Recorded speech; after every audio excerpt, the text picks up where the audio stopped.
I'm going to commit a radical act. I'm going to speak the truth. We should stand for our national anthem. Marriage is a holy covenant before God. An unborn child is a child. Children do best when they're raised by a mother and a father. The Wuhan virus came from Wuhan. And there is a difference between boys and girls. I want you to pause and think for a second that just a few years ago, every one of those statements would have been utterly uncontroversial and blazingly obvious even to the most dim-witted among us. And today we're at a moment where saying those words can get you canceled. Saying those words can get you fired. Saying those words can get you erased. And I'm here today with two very simple messages. Number one, we need to defend America.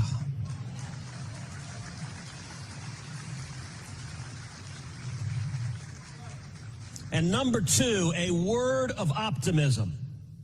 Revival is coming.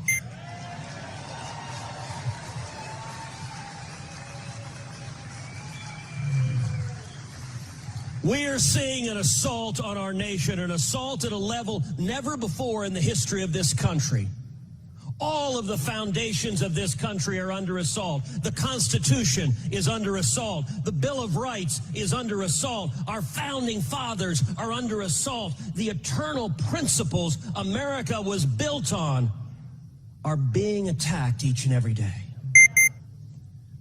And the left is like the Terminator. They never sleep. They never stop.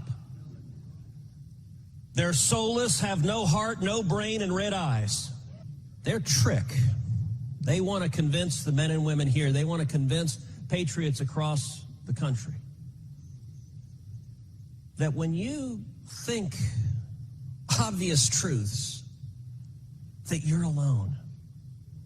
That nobody else thinks that.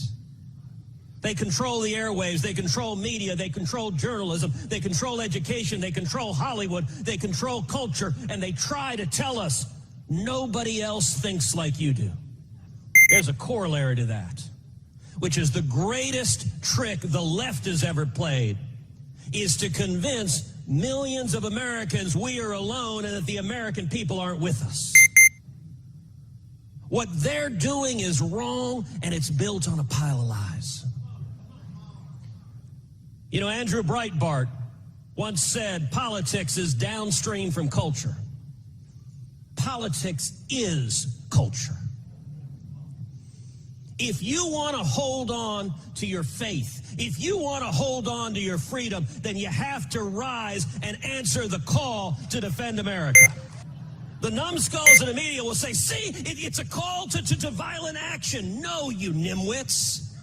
A call to rhetorical arms, a call to be prayer warriors, a call to organize, a call to mobilize, and a call to go to the ballot box and use your arms to vote the bums out.